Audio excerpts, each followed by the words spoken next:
Hello दोस्तों, आज हम जी5 पर हाल ही में रिलीज हुई वेब सीरीज बकैती की स्टोरी को एक्सप्लेन करेंगे। कहानी की शुरुआत गाजियाबाद की सकरी गलियों में स्थित कटारिया निवास से होती है, जिसमें संजय कटारिया, उनकी पत्नी सुषमा, दो बच्चों नैना और भरत तथा अपने ससुर के साथ रहते थे।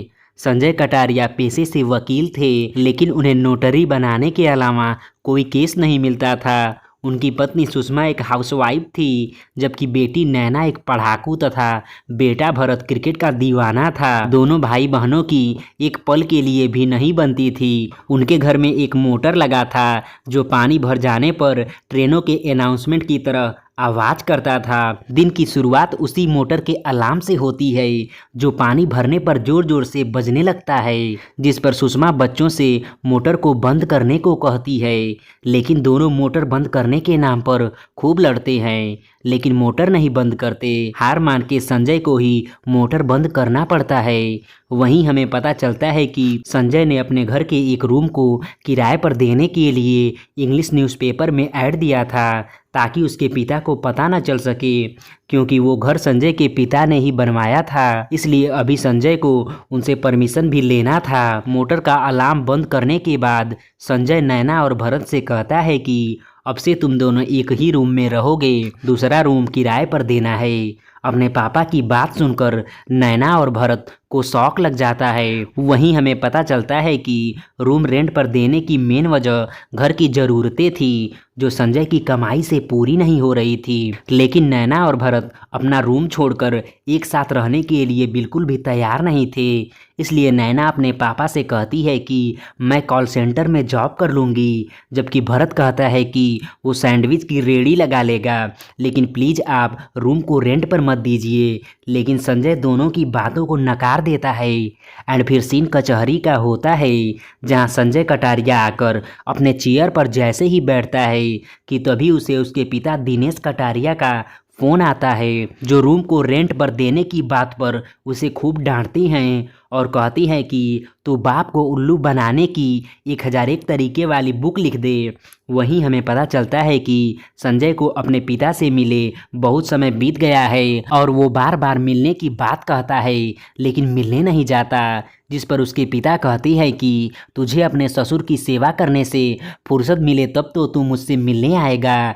तब हमें पता चलता है कि संजय कटारिया का एक और भाई अजय कटारिया है, जो फर्नीचर का काम करता है।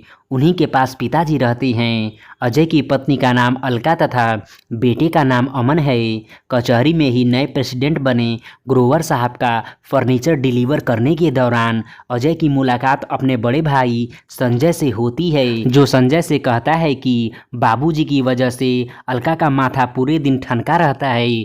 वो अमन को भी दिन भर ठोकते रहते हैं। कुछ दिनों के लिए उन्हें आप अपने घर ले जाइए, वे आपकी राह देख रही हैं। तब संजय कहता है कि मैं शाम को ही घर आ रहा हूँ। जिसके बाद सीन नैना और भरत का होता है, जो तरह तरह के बिजनेस प्लान बना रहे थे, ताकि उनका कमरा रेंट पर न चढ़े और घर का खर्चा भी चल जाए। एंड फिर संजय के घर आते ही नैना अपने पिता से शिकंजी स्टाल लगाने की बात करती है, जिस पर संजय कहता है कि मैंने रूम रेंट पर देने वाला प्लान ही कैंसिल कर दिया है। संजय की बात पर नैना खुश हो जाती है, लेकिन भरत तपाक से बोलता है कि दादाजी ने मना कर दिया क्या। तभी संजय को अजय का फ़ोन आता है, जो बताता है कि बाबूजी इस दुनिया में नहीं रहे। इसी के साथ एपिसोड 1 समाप्त हो जाता है। दूसरे एपिसोड की शुरुआत बाबूजी की 13वीं वाले दिन से होती है, जहां अजय के घर जाने से पहले संजय सुषमा से कहता है कि आज मैं अजय से रूम रेंट पर देने के बारे में बात करूंगा। एंड फिर सीन अजय के घर 13वीं का होता है, जहां शोक सभा के दौरान भरत अमन के वीडियो गेम पर गेम खेलने लगता है, जिस पर सुषमा उसे डांटती है। तभी सुषमा देखती है कि जो साड़ी उसने अलका को दिवाली में गिफ्ट दी थी, वो साड़ी तो उसकी काम वाली बाई पहनी है। एंड फिर सीन नैना का होता है, जो दादाजी के ख्यालों में डूबी एकदम से गुमसुम बैठी थी। एंड फिर सुषमा अलका के पास जाती है और साड़ी के बारे में पूछती है, जिस पर अलका बहाना बनाते हुए कहती है कि पंडित जी ने ब्राउन और मरून साड़ी पहनने से मुझे मना किया था, इसीलिए मैंने वो साड़ी काम वाली बाई को दे दिया। तभी सुषमा को विनोद नाम के ब्रोकर का फोन आता है जो रूम दिखाने के लिए किराएदार लेकर आ रहा था, जिस पर सुषमा संजय से बात करके नैना और भरत को रूम दिखाने के लिए घर भेज देती है, क्योंकि वे जल्द से जल्द रूम रेंट पर चढ़ाना चाहते थे। एंड फिर नैना और भरत के जाते ही अजय संजय से कहता है कि थोड़ी देर बच्चे रुक जाते तो भोज खा लेते, जिस पर संजय बहाने बनाने लगता है। जिस दौरान अजय कहता है कि मुझे पता है कि आपने बच्चों को रूम दिखाने के लिए भेजा है। दूसरी तरफ रास्ते में नैना और भरत एक दूसरे का कमरा रूम पर चढ़ाने के लिए लड़ने लगती हैं और अंत में एक क्रांतिकारी प्लान बनाते हैं। एंड फिर अलका, संजय, अजय और सुषमा लड़ने लगते हैं, जिस पर अजय कहता है कि हम वो घर ही बेच देंगे और पैसा आधा आधा बांट लेंगे। तब सुषमा कहती है कि अजय की दुकान में भी आधा आधा होगा। सब मिलके खूब लड़ते हैं, जिस पर सुषमा के पिता आकर कहती हैं कि सब लोग भूखे बैठे हैं, खाना तो चालू करवा दो। जिसके बाद सीन किराएदार का होता है, जिसे रूम दिखाने के दौरान नैना और भरत घर की ऐसी बुराई करते हैं कि किराएदार रूम लिए बिना ही कटारिया निवास से भाग जाता है। एंड फिर ब्रोकर विनोद संजय को शाम में फ़ोन करके नैना और भरत के बारे में सब कुछ बता देता है, जिस पर संजय गुस्से में दोनों को खूब डांटता है और 10,000 किराए पर अगले हफ्ते तक किराएदार बुलाने की बात कर लेता है। इसी के साथ सेकंड एपिसोड खत्म हो जाता है। तीसरे एपिसोड की शुरुआत सुषमा की दोस्त मीता से होती है, जो पापा जी के गुजरने पर सुषमा से मिलने आई थी, जो बताती है कि उसने घर पे ही 2 कमरों में डॉग क्रेश खोला है। कुत्तों की देखभाल करके वह दिन का 1200 रुपये तक कमा लेती है, वो भी 0 इन्वेस्टमेंट करके। मीता की बात सुनकर नैना का दिमाग उड़ने लगता है और वो प्लान बनाती है कि वो ट्यूशन क्लासेस चलाएगी और सुषमा अपना बुटीक खोलेगी। एंड फिर सीन रात में संजय का होता है, जिससे नैना 0 इन्वेस्टमेंट में उतना पैसा कमाने की बात करती है जितना कि उनको किराएदार से मिलने वाला था। संजय नैना की बात मान जाता है और उन्हें 1 हफ्ते में 5,000 रुपये कमा कर देने की बात कहता है। नैना भी संजय की बात से एग्री कर जाती है। आगे नैना और सुषमा घर पे ही अपनी कोचिंग और बुटीक खोल लेते हैं। धीरे धीरे नैना की कोचिंग और सुषमा का बुटीक चलने लगता है। भरत नैना के बच्चों में से 2-3 बच्चों को कॉम्बो में क्रिकेट भी सिखाने लगता है, लेकिन एक दिन एक बच्चे को गेंद लग जाती है, जिसके बाद उस बच्चे की गार्जियन आकर नैना और भरत को खूब डांटती हैं और कोचिंग बंद करवाने की धमकी भी देने लगती हैं, जिससे नैना काफ़ी दुखी होती है, क्योंकि वो और भरत मिलकर 300 रुपये में ही इंग्लिश और क्रिकेट दोनों की कॉम्बो कोचिंग दे रहे थे। एंड फिर सीन संजय का होता है, जिसे नैना और भरत मिलकर 5,000 रुपये की जगह केवल 1,300 रुपये ही दे पाते हैं। बच्चों की यह कमाई देखकर संजय और उसके ससुर काफ़ी खुश होते हैं। आगे नैना और भरत कहती हैं कि पैसे कमाना बहुत मुश्किल काम है, आप रख लो किराएदार, हमें कोई प्रॉब्लम नहीं होगी। तभी घर की बेल बजती है और सामने नया किराएदार खड़ा मिलता है, जो कि चिराग जोशी नाम का एक हैंडसम लड़का था। चिराग को देखकर नैना ख्यालों में डूब जाती है और तीसरा एपिसोड इसी के साथ खत्म हो जाता है।